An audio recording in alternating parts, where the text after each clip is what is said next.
De você abrir a tua Bíblia, para quem viu no Facebook o cardzinho que eu fiz questão de colocar um card em que ali estava a figura do ouro sendo refinado, né? Ferro, metais, porque eu fui procurar entender um pouco mais. Sabe que o ouro é um material muito valorizado, muito antes de Jesus. Possuir ouro já era sinônimo de riqueza e de poder. Se você notar, no Egito, os grandes faraós e tudo aquilo que eles conquistaram, tu vai ver que foi um povo que usou muito ouro. Até hoje, quando eles acham as tumbas dos grandes, agora não tem muito mais para achar, mas se tu pesquisar os vídeos do Museu do Cairo, que fica lá no Egito, é muito legal ver todo aquele artefato de coisas antigas, e tu vai ver que estes príncipes do Egito, eles tinham muito ouro, porque o ouro simbolizava poder. Uma pessoa que tinha muito ouro, palácio com coisas adornadas de ouro, era sinal de poder. Então o ouro é muito antigo, sabe? Só que como a gente conhece esse ouro, de origem, ele não vem puro, não. Eu não sei quantas irmãs aqui, ou quem é casado, por exemplo, eu tenho uma aliança que é uma aliança de ouro, né? Então, é comum a gente colocar, as irmãs às vezes, quando podem ter condição, compram algo de ouro. O ouro é algo muito caro, então a gente conhece bastante o banhado em ouro, que é algo mais acessível para todo mundo. Só que o ouro, quando é colhido, ele é encontrado na natureza, e nesse processo de escavar, raramente eu fui pesquisar, se achou pedras grandes de ouro. Tu vai notar que as mineradoras e o pessoal que procura ouro, eles pegam uma região grande, pegam as máquinas e começam a cavar, pegam a terra e começam a fazer ali então a separação, e aí sai muitas vezes só pó. E de tanto eles juntar pó, eles vão juntando bastante ouro. Só que esse ouro, ele é misturado com outras substâncias. Eu quero que nessa noite tu preste atenção nessas coisas que eu estou falando. E é por esse motivo que este metal que eu e você temos aqui na mão, o ouro, ele precisa passar por um processo de purificação para a gente poder usar. Porque ele, na sua forma pura, ele não é tão bom assim. Então ele precisa, para receber um título, talvez você já tenha visto, ouro 24 quilates. Você já viu esse? Esse aqui é ouro de 24 quilates. Quer dizer que esse ouro passou por um processo e agora é um ouro com, digamos assim, 999,99999% de pureza. Porque ele foi extraído todas as substâncias que não deveriam estar ali. Então ele é um ouro puro. Já tem aquele ouro que eles chamam de ouro de 18 quilates. É um ouro que tem 75% de pureza. Outros 25% não são. Mas este ouro precisa passar por este processo de purificação. E eu gosto muito de... Vocês notam, quando eu venho pregar, que eu trago exemplos de coisas naturais. Aí tu talvez te pergunta, por que tu faz isso, pastor, e tu não vai direto para o texto? Porque eu creio muito que esse processo não é apenas um processo natural que acontece com o ouro. Eu costumo dizer que tudo que é natural reflete algo espiritual. Se você for ver, eu e você fomos criados à imagem e semelhança de Deus, amém? Então quando eu estou olhando aqui de cima para vocês, eu estou vendo reflexo de Deus. Vocês conseguem entender que o espiritual reflete aqui no nosso natural? Nada que acontece que já não tenha acontecido no mundo espiritual, porque os dois são interligados. Então quando eu vejo que aqui na terra o ouro é purificado para ser separado e tirado aquilo que não é ruim, certamente Deus tem algo para nos falar no espiritual. E eu quero que tu abra a tua Bíblia nessa noite, para a gente começar a entender Números capítulo 19. Números capítulo 19, no verso 9. Tu vai entender que no Antigo Testamento, Números 19, versículo 9.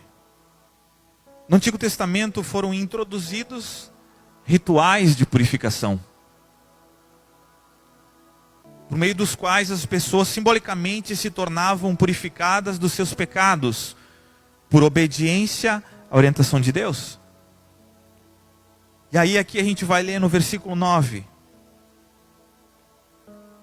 Um homem que esteja puro ajuntará as cinzas da novilha e depositará fora do arraial no lugar puro, e ela será guardada para a congregação dos filhos de Israel, para a água purificadora.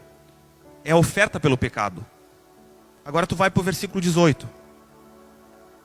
Um homem puro pegará isopo, molhará naquela água e aspergirá sobre aquela tenda, sobre todo utensílio e sobre as pessoas que ali estiverem. Também aspergirá sobre quem tocar nos ossos, em alguém que foi morto ou que morreu ou numa sepultura. O puro aspergirá sobre o impuro no terceiro dia e no sétimo dia, devendo purificá-lo no sétimo. E a pessoa que era impura levará suas roupas e se banhará na água e à tarde ficará pura. E aí tu vai começar a entender que esta água purificadora, tu vai ver que o ritual que os sacerdotes faziam era então pegar um novilho, sacrificar este novilho, e aí quando queimava toda a gordura, queimava a carne, eles pegavam aquele osso, aquela cinza, misturava na água. Esta água era separada então para que pudesse ser molhado com ramas, e estas ramas era de uma forma simbólica para que fosse passado naquilo que estava impuro. Este era o ritual do qual Moisés foi orientado para que então o povo passasse a fazer. E aí eu te trouxe aqui para trás para te mostrar que nos traz a ideia de que o homem impuro precisa se purificar para então ser aceito. Isso lá atrás Deus estabeleceu. Eu quero que tu desde já comece a anotar algumas coisas da tua Bíblia. Diz: eu preciso ser purificado. É necessário eu e você entendermos esse processo que Deus começou no Velho Testamento. E tu vai ver que a gente vai passar para o tempo de Jesus. Então, não adianta eu e você vivermos uma vida cristã se não entendermos o processo de purificação na minha e na tua vida. Só que este tempo passou. Este tempo aí onde era feito esses rituais. Jesus veio e mudou um pouco. No Novo Testamento, Jesus vem e dá um upgrade. Eu costumo dizer que Jesus, e Ele mesmo falou nessa palavra, que Ele não veio para negar a lei. Ele veio para cumprir, mas Ele veio para mostrar para nós algumas coisas preciosas que o homem, por todo esse tempo cumprindo rituais na lei, não estava conseguindo enxergar. Mateus capítulo 15, versículo 1 e 2, abre a tua Bíblia. Mateus capítulo 15, verso 1 e 2.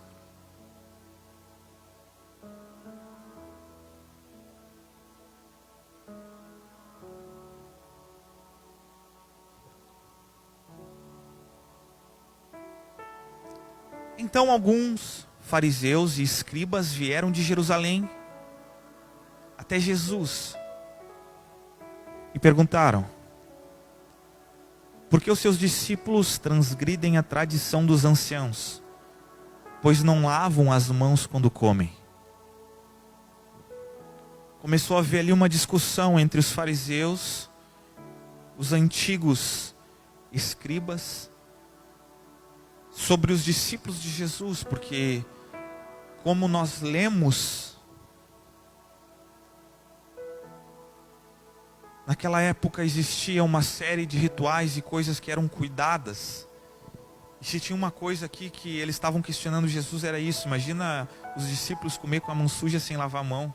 Eles não estavam simplesmente dizendo: olha, as mãos deles só estão sujas. Mas olha só que horror, você não está vendo o que você está fazendo. Você vem e começa a falar de algumas palavras aí, mas olha os teus discípulos, não estão respeitando toda a tradição. E aí Jesus responde a eles no verso 17. Não compreendem que tudo que entra pela boca desce para o estômago e depois é eliminado? Mas o que sai da boca vem do coração. E é isso que contamina a pessoa. Porque do coração procedem maus pensamentos, procedem homicídios, adultérios, imoralidade sexual, furtos, falsos testemunhos e blasfêmias. São estas coisas que contaminam a pessoa. Mas o comer sem lavar as mãos não a contamina. Olha só o que Jesus pega e mostra. Os anciãos se preocupando mais uma vez com aquilo que foi ensinado, só que era meramente um ritual. E de uma hora para outra eles se achavam no direito de questionar: olha só, tu não está fazendo rituais, tu não está limpando as mãos, tu está comendo de mão suja, isso é impuro, vocês comer. E aí Jesus olha: peraí, eu acho que vocês não entenderam uma coisa, deixa eu falar para vocês. E aí eu anotei aqui, que quando Jesus literalmente falou isso, a gente diz aqui, algumas pessoas falam, ele dá no meio deles. Vocês já viram aquela expressão, deu no meio? Deu com as duas pernas. Jesus pegou e falou: olha só, isso aqui que vocês estão falando não tem menor fundamento. Sabe por que não tem fundamento? Porque aqui dentro tem algo muito pior do que o comer sem lavar as mãos. E Jesus alertou que se no Antigo Testamento eram feitas algumas coisas a fim de livrar o homem da impureza externa, havia algo muito pior a ser notado. Algo que aqueles fariseus, aqueles escribas não estavam até aquele momento notando: a impureza interna. Meus irmãos, tem uma coisa muito horrível que mora dentro do ser humano desde que nasce, que é a impureza do seu coração. E nessa noite a palavra é: purifica-me. Por que purifica, pastor? Porque nós, por natureza, dentro de nós existe algo que precisa ser lavado, que precisa ser purificado. Isto vem oriundo do pecado, no qual nem os anciões e nem os escribas estavam se ligando. Existe um pecado que deve ser tratado. Um pecado que deve ser levado muito a sério. E que forma esse pecado deve ser tratado? Eu fui olhar para a Bíblia e aprendi que é através da purificação de Cristo na nossa vida. Eu não sei vocês, mas quando eu li o versículo 19, porque é do coração que procedem, aí ele diz: maus pensamentos, homicídios, adultérios, imoralidade, furtos, mentiras, blasfêmias. O que nós temos visto no nosso século? Se não estas coisas, no coração do homem. O homem pode tentar, o homem pode clamar, meus irmãos. Mas se não entender o processo de ser purificado por Deus, estas coisas ainda vão passar a morar ali dentro. O que eu quero que tu entenda é que é necessário eu e você mudarmos a maneira de pensar com que algumas coisas nós fazemos e tudo bem, Deus aceita. E quando nós não damos tanta importância para isso que está morando aqui dentro de nós, que é o coração. E aí tu vai ver que Davi, depois de ter pecado com Betseba, ele orou a Deus. Se você voltar lá para Salmos no capítulo 51, versículo 2 e versículo 7, tu vai ver que Davi orou. Salmos 51, versículo 2 e depois o 7.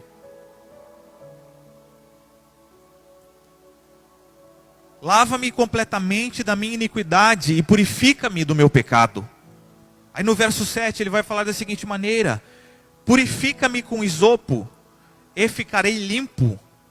Lava-me e ficarei mais alvo do que a neve. Olha só, tu nota que com esse entendimento era necessária a purificação. Mas aqui tem um detalhe muito importante. Quando eu e você lemos aqui, eu estava lendo com vocês Mateus, Jesus dizendo: olha só, aqui de dentro é o que machuca o homem, é o que torna o homem impuro. E agora eu trouxe vocês aqui para Salmos, para tu ver que aqui em Salmos Davi falou: purifica-me com isopo. Ele estava se referindo àquilo que nós lemos que precisava ser feito pelos sacerdotes. Tudo aquilo que estava impuro precisava ser purificado. Com isopo, pega a água e molha, purifica.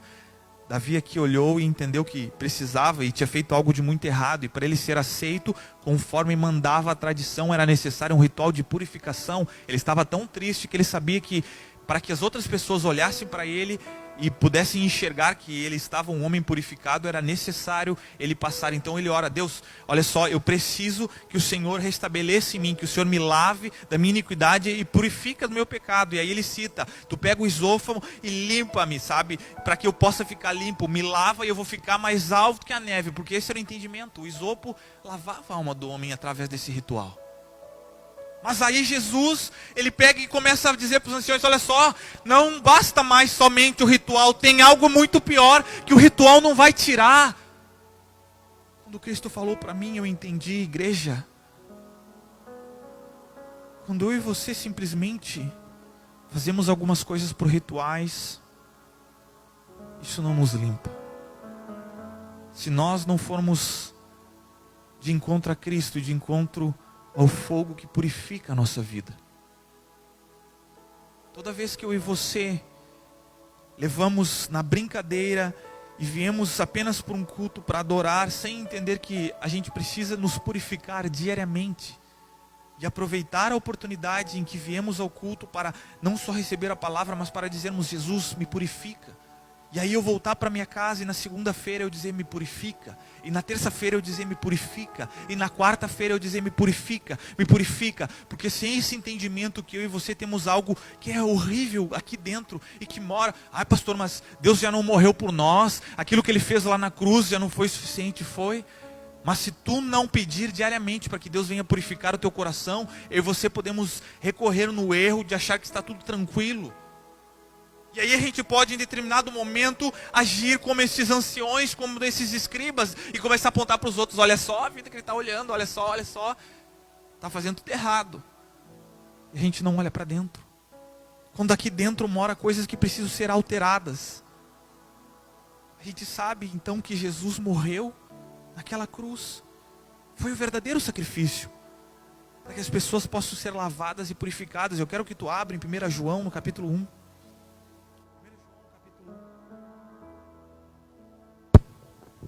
Capítulo 1 de 1 João.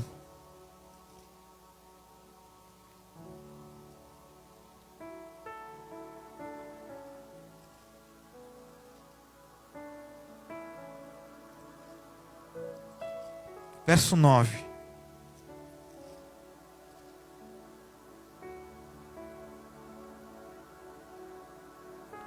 Se confessarmos os nossos pecados, Ele é fiel e justo para nos perdoar os pecados e nos purificar de toda injustiça. A palavra de Deus vem durante todo o Novo Testamento nos ensinando que é necessário nós passarmos por esta purificação, meus irmãos. Não há como viver uma vida cristã sem entender o processo de purificação. Por isso, nessa noite, eu quero que tu fale por teu coração mesmo. Além de confessar os meus pecados, Jesus, além de entender que o Senhor é fiel e o Senhor é justo para me perdoar, eu te peço que o Senhor me purifica de toda injustiça que está aqui dentro, que provém de um pecado. Aquilo que começou lá atrás. Um dia nós vamos ser livres disso, mas enquanto nós não obtivermos a volta de Cristo, enquanto Ele não vir retirar a nossa igreja para nós sermos então perfeitos e perfeitamente habilitados nele, nós precisamos clamar todo dia sobre isso. Me purifica, Jesus. Como um sentimento de que eu acordo, olho para mim mesmo. Eu quero fazer uma pergunta: quantos aqui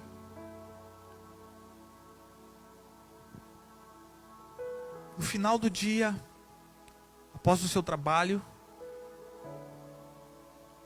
tem vontade de chegar em casa e tomar um banho? Isso aqui eu acho que geral, né? Todo mundo gosta de ficar cheiroso, né? Eu devo crer dessa forma. Tem algumas pessoas que, dependendo nesse calor, às vezes ali pela 1 hora já está aqui, ó. Sabe? Porque começa a bater o suor. E naturalmente a gente se sente sujo. E aí o que a gente aprendeu aqui humanamente? Para limparmos a sujeira, nós temos que ir para o banho, nos lavar com a água. Passar sabonete, passar perfume. Agora eu estou limpo. Tem algumas pessoas que tomam um banho de manhã, um banho de meio-dia, outro no meio da tarde, se puder, e à noite, no verão, 10 banhos se der para tomar. Alguns trabalham em escritório, beleza, arzinho condicionado, não sou um tanto, mas mesmo assim chega no final do dia. Outros por trabalhar fora, por trabalhar em indústria, está sujeito ali ao suor do corpo, mas a gente se sente sujo. E aí eu não falei para vocês que no natural a gente consegue perceber algumas coisas espirituais, Deus falando para nós: ei, meu filho, tu tem que acordar todo dia com essa sensação de que há uma sujeira e tu precisa ser purificado. Sabe por quê? Porque desta maneira nós vamos reduzir a taxa de dano que o pecado pode causar na minha e na tua vida. Quando tu olha para ti mesmo e tu detecta: tem pecado aqui, Deus, eu preciso de purificação tua, me purifica, Deus. Aí tu começa a te determinar a tomar um banho espiritual todo dia por Ele, a passar pelo fogo dele, para que o fogo dele te limpe. Porque de outra maneira nós não conseguiremos. E aí eu quero continuar a palavra. Se voltarmos para a figura do ouro, ele passa por um processo onde as suas substâncias são expostas a um calor e o fogo para então se soltarem. Então eu andei olhando, eu vi que junta todo aquele ouro, que é um ouro impuro, bota num recipiente e taca fogo naquele recipiente. Aquilo vai derreter aquela liga. Tu vai ver aquilo flamejando. E aí, a partir deste momento, é adicionado naquela liga uma substância que faz separação daquilo que é ouro e daquilo que não é ouro. Então eles conseguem, através do fogo, purificar. E quanto mais vai fazendo esse processo, mais vai tornando o ouro puro, até chegar no processo do ouro de 24 quilates. Só que agora, olhando para a palavra de Deus, eu te pergunto, o fogo de Deus representa o quê? Nós temos a nossa geração, né? Deste nosso século.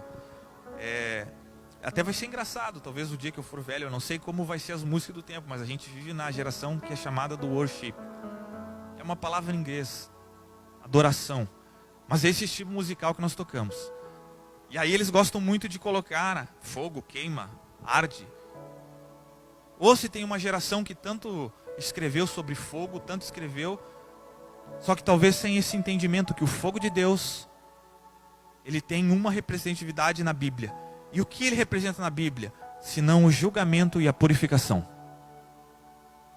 Se você analisar as escrituras, tu vai entender que o fogo de Deus serve para isso, para purificar.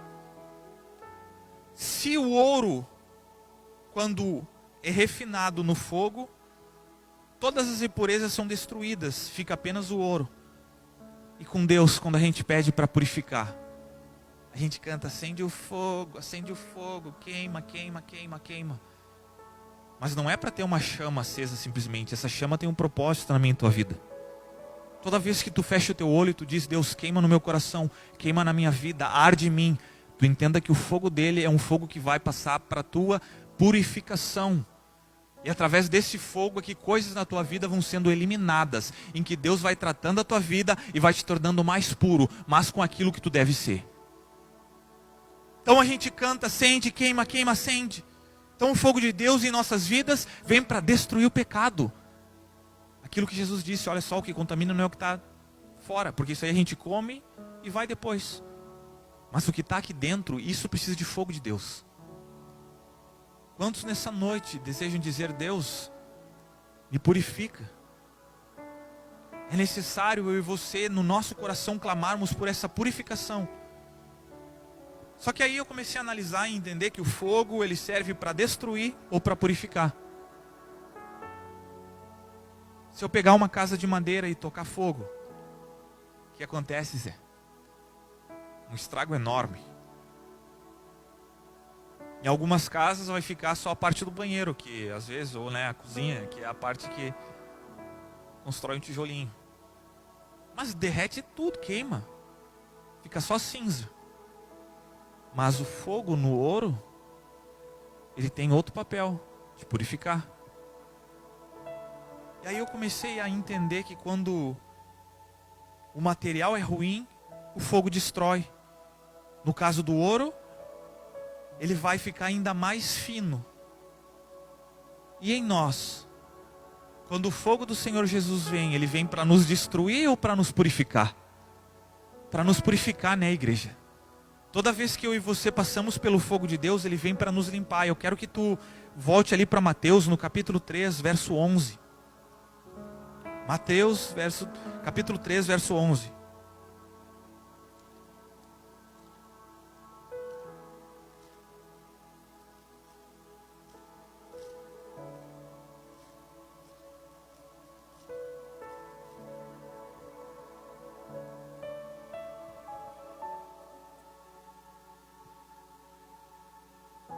Eu batizo vocês com água para arrependimento. Mas aquele que vem depois de mim, ele está falando de Jesus, este aqui é João Batista. Aquele que vem depois de mim é mais poderoso do que eu, do qual não sou digno nem de carregar as sandálias. Aí ele fala, ele os batizará com o Espírito Santo e com... Batizará com o Espírito Santo e com... A gente sabe para que o Espírito Santo serve como auxílio na nossa vida?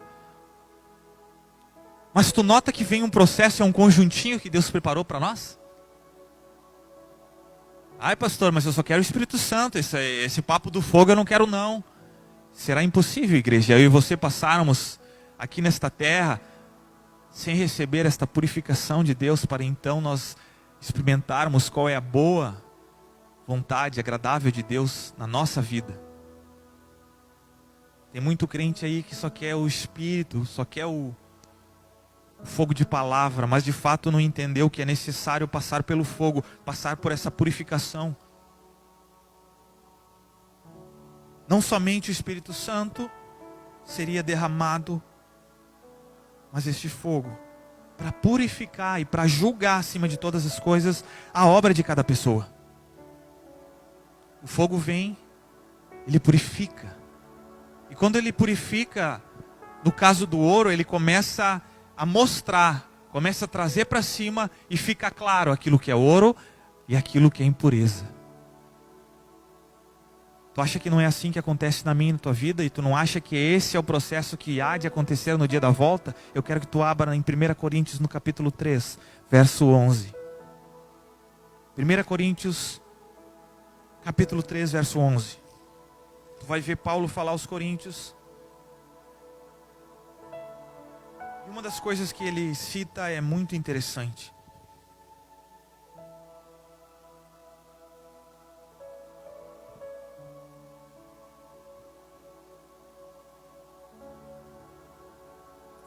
Primeira Coríntios, capítulo 3, verso 11, vai falar da seguinte maneira: porque ninguém pode lançar outro fundamento além do que foi posto, o qual é Jesus Cristo. E se o que alguém edifica sobre o fundamento é ouro, prata, pedras preciosas, madeira, feno ou palha, a obra de cada um se tornará manifesta, pois o dia a demonstrará, porque será revelada pelo fogo, e o fogo provará qual é a obra de cada um. Se aquilo que alguém edificou sobre o fundamento permanecer, esse receberá recompensa. Se a obra de alguém se queimar, esse sofrerá dano. Porém, ele mesmo será salvo, mas como que através do fogo. Olha só o entendimento, nós vamos passar também no dia. E aqui na minha Bíblia, se nós lermos o dia, está com letra maiúscula. O verso 13. O dia com letra maiúscula. Que dia é esse, senão o dia da volta do nosso Senhor Jesus Cristo?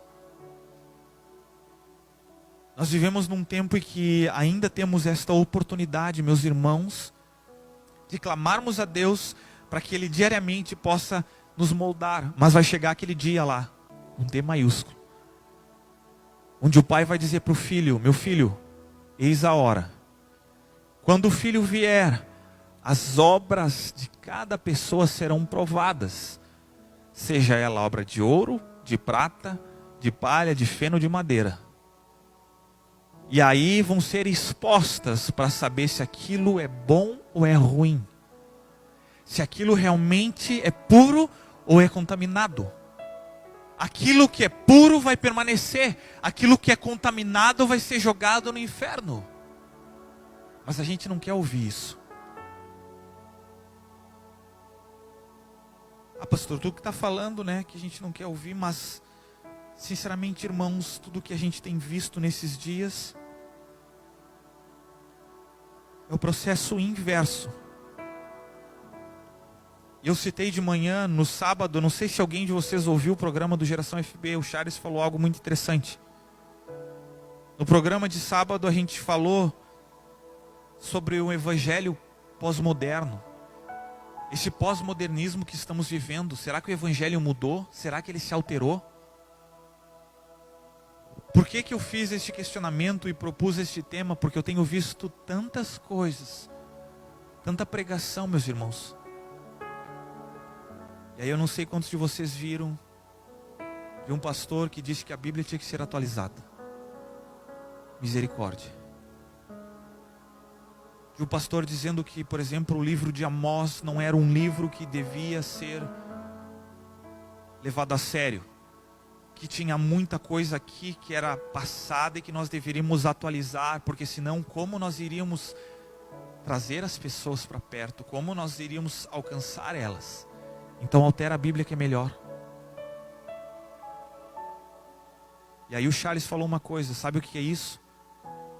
A palavra de Deus nos fala que o caminho para a salvação é o quê? Estreito. O que nós temos visto, e por isso que eu falo, Jesus está voltando, o espírito do anticristo tem se manifestado, falsos profetas pregando aquilo que as pessoas mais desejam ouvir, que é o quê? A porta é larga. Ao invés de eles apontar para uma porta pequena, que esta é Cristo, e somente através dela, e através de purificação, e a purificação requer eu e você passarmos no fogo. E esse passar no fogo muitas vezes vai fazer com que eu e você tenhamos algum desconforto, porque se eu fosse perguntar para o ouro, me diz uma coisa, é legal tu passar pelo fogo? O ouro ia dizer, cara, queima demais na hora, é insuportável, porque ora eu estava ali na terra, e aí quando vê, tem que ser exposto a uma quantidade enorme de calor, mas depois tu pergunta ao ouro, e depois dessa purificação ele diz, eu não me sinto mais limpo do que nunca. Só que o que estão tentando fazer é o contrário, é dizer, olha só, pega uma picareta e alarga a porta, deixa bem grande. Entra do jeito que quer. É com pecado, entra, Deus aceita. É isso, Deus aceita, Deus não importa. Venha do jeito que tu está. Continue do jeito que tu está. Meus irmãos, de coração, eu estou com 31 anos. Eu tenho olhado para a palavra de Deus e tenho visto nela aquilo que precisa ser vivido na minha vida e tenho pregado aquilo que ela fala. E na palavra de Deus diz que Deus ama aqueles que se achegam até Ele e clamam e pedem, como nós lemos lá em 1 João, se nós pedimos perdão, Ele é fiel e justo para nos purificar, mas essa purificação tem um propósito, de nos limpar e nos fazer não mais pecadores, mas agora filhos dele, com vestes brancas, ouros refinados de 24 quilates, e o que estão pregando nesses dias é que tu pode permanecer com o teu pecado, e isto é uma mentira do diabo. Nós temos que refutar esse estilo de pregação e temos que falar, Jesus Cristo, eu choro diante dos teus pés, de dia e de noite, porque eu preciso ser mudado, eu preciso ser restaurado, aqui dentro há um pecado, e eu não aguento viver com ele, somente o teu fogo vai tirar isso de dentro de mim. Cristo deseja sim abraçar todos.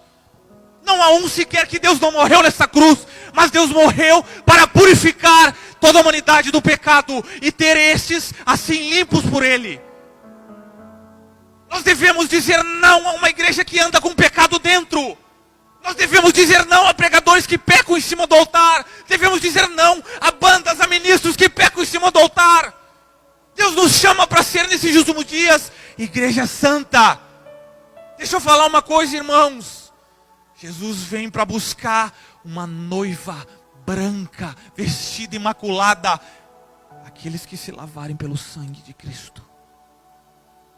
Mas se eu e você não passarmos por esse processo, vai ser difícil. Então cuide. A mensagem da cruz é loucura. E ela muitas vezes não enche igreja. O que vai ser igreja muitas vezes são pregações que inflam o ego das pessoas. As pessoas se sentem bem, se sentem confortáveis, entrem e saem da mesma maneira. Mas eu creio no evangelho que a gente entra e é confrontado, onde o fogo vem e toma o ambiente, e a gente começa a olhar para dentro de nós e começa a ter uma insatisfação, porque aqui dentro mora um pecado, e dizer, Deus me purifica, eu não aceito isso. Eu não aceito de segunda a segunda viver uma vida de pecado, para então ir no domingo, ir no sábado e viver uma mentira para ti, como se fizesse um ritual. Os rituais deixou para trás. Cristo veio e disse, tem uma coisa muito horrível aí dentro, que precisa ser mudada. O Filho foi nos dado, para que eu e você pudéssemos ter então esta mudança. Oh, Jesus Cristo nos leva a ter esse entendimento. Eu quero agora, como último entendimento, no ouro, quanto mais puro, quanto maior for a qualidade dele, ele vai ser mais maleável. ele vai se tornar maleável. Por isso que em joias que são comercializadas, é adicionado algumas outras ligas, não impurezas, ligas, às vezes é adicionado, dependendo do quilate, um pouco de metal, às vezes é um pouco de cobre, um pouco de prata, para que o ouro não se deforme. Porque se o ouro esse de 24 quilates fosse mantido da sua forma pura, tu vai ver que as mulheres, por exemplo, quando comprasse alguma coisa, ou até mesmo nós casados, tu iria pegar o teu anel, com um mínimo de esforço, tu iria apertar, iria amassar. Porque um ouro puro, ele é maleável, ele não tem resistência. As moléculas dele já não estão mais ali fazendo contrição contra coisas que vêm apertar. Então, tu aperta, ele... Então, comercialmente ficou estabelecido que para que pudesse ter uma melhor utilização e maior vida útil, fosse adicionado um outro metal. Mas pastor, tu não falou que a gente tem que se purificar e agora tu está falando que tem que adicionar outro material? Não, porque Deus me lembrou disso, sabe por quê? Porque muitas vezes eu e você temos o coração duro. Porque nós não somos maleáveis. Porque muitas vezes eu e você não conseguimos absorver a palavra quando é pregada num sábado, num domingo, numa terça, numa quinta. Porque o nosso coração ainda está cheio de impurezas. E essas impurezas fazem o quê? Oposição àquilo que Deus quer fazer na nossa vida. Então Deus vem e tenta moldar. Mas está duro esse material. Tem impureza ali dentro. Porque eu e você precisamos, quanto mais purificados nós formos, mais maleáveis nós vamos nos tornar. A sua palavra, a sua vontade e o seu agir. Vocês conseguem entender nessa noite porque a gente precisa passar pelo fogo de Deus? Tu pode passar a tua vida toda entrando, gritando, esperneando, acende o fogo, queima, queima, queima, mas se não passar pelo fogo e não se purificar, toda vez que eu e você formos expostos à palavra dele, nós vamos fazer resistência, e é isso que o pecado faz. A gente vem para a igreja, se amolece numa pregação, Deus começa a tocar, nosso coração se inflama, ai, vai, mas está ali o pecado, duro. Deus não consegue trabalhar, e o desejo do Senhor Jesus é que a gente possa ser maleável. Por isso, igreja, não tenha medo de pedir para que o Senhor Jesus toque a tua vida, toque a vida da tua família, toque nas coisas que ainda precisam ser purificadas. O fogo serve para queimar ou para purificar. Queimar coisas ruins e purificar, tornar mais belo outras. Aí a gente olha para a palavra de Deus, olha lá, foram condenados, vamos jogar estes meninos ali dentro de uma fornalha, vamos queimá-los. Aí acontece o quê? O cara que está indo colocar, chega na ponta, pum, cai de tão quente que é a fornalha. Aqueles que estão lá dentro estão lá. Oh, tem mais um lá dentro, glória a Deus. O que está acontecendo? Não está queimando. Quando eu e você temos o coração puro, o fogo vem para provar. Mas se a obra for obra boa, não vamos ser mortos e não vamos ser machucados. Pelo contrário, vai provar que na nossa vida tem ali sim um elemento essencial, que é o que? O sangue de Cristo, que nos perdoa e que tem nos purificado. Por isso que muitas pessoas têm medo. Ah, pastor, mas se eu chegar... É tanta provação, é tanta luta que está se erguendo na minha vida, pastor, tu não sabe. Tu já não parou para pensar se não é Deus purificando algumas coisas que tem que sair? Se não é Deus olhando no íntimo do nosso coração para ver e provar as nossas obras? Porque aquilo que não for firme vai cair. E aí tem muitas pessoas que vêm, como o pastor Maurício falou, exemplo da irmãzinha lá, se converteu, né? Se converteu legal. Agora a última dela é que ela pediu o dinheiro de volta das doações. Quero de volta o dinheiro que eu dei, de oferta na igreja. Eu estava com a minha cabeça muito cheia de outras coisas. Então eu só não saio da igreja, eu quero meu dinheiro de volta. Porque quando o fogo começa a provar de fato, a gente vai ver onde está firmada as nossas obras. E aquilo que é mentira vai se desfazer. Então não adianta nós tentarmos viver um evangelho de mentira, um evangelho de fantoches, um evangelho de máscaras. O fogo vai chegar para mim e para você. E a hora que o fogo chegar, queira Deus que as nossas obras sejam obras boas. O fogo não vai te queimar não, meu irmão. Tu vai passar pela prova, vou passar pela prova cantando, louvando a Deus. Só que tem gente que passa pela prova, desanima e cai. Ai, ai, ai. Por quê? Porque ali dentro não estava tão puro quanto achava. E aí o fogo tem que purificar. Então nessa noite eu quero que tu baixe a tua cabeça e feche os teus olhos.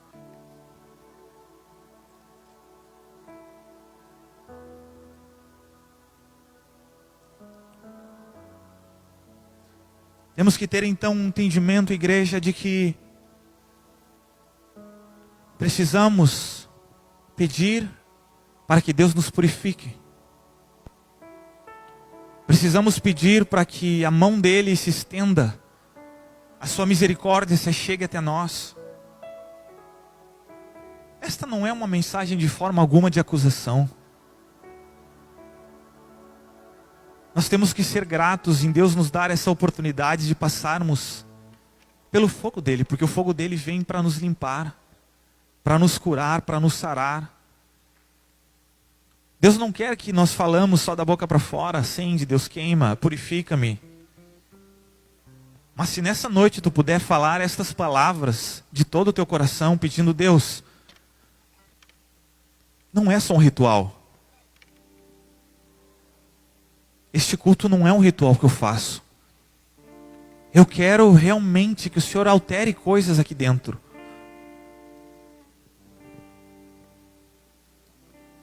Com os teus olhos fechados, eu quero que agora tu tenha este momento de reflexão com Deus. Que tu possa falar, Jesus, eu preciso do teu auxílio para isso. Espírito Santo, eu desejo a tua pessoa, mas eu desejo o teu fogo também, para limpar aquilo que não presta.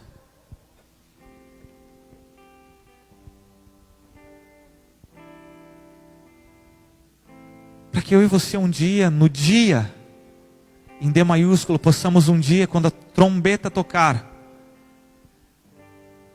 passarmos todos pelo fogo. E quando chegar no outro lado, nós estarmos de pé e Deus olhar a obra de cada um de nós, enxergar a vida do seu filho que fez efeito em mim, em ti, e falar, venha meu filho amado. Tu foi fiel, agora eu vou te dar a coroa da vida. Se tu deseja que a tua família possa ser um exemplo de família, comece a orar para que o fogo de Deus possa passar.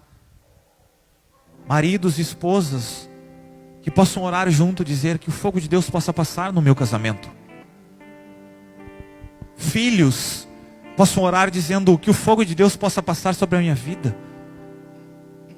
Namorados possam orar dizendo que o fogo de Deus passe sobre o meu relacionamento. Noivos, empregados possam orar dizendo que o fogo de Deus possa passar sobre o meu trabalho. Patrões, empresas, que a igreja possa orar dizendo que o teu fogo passe e purifique. Essa noite, meus irmãos,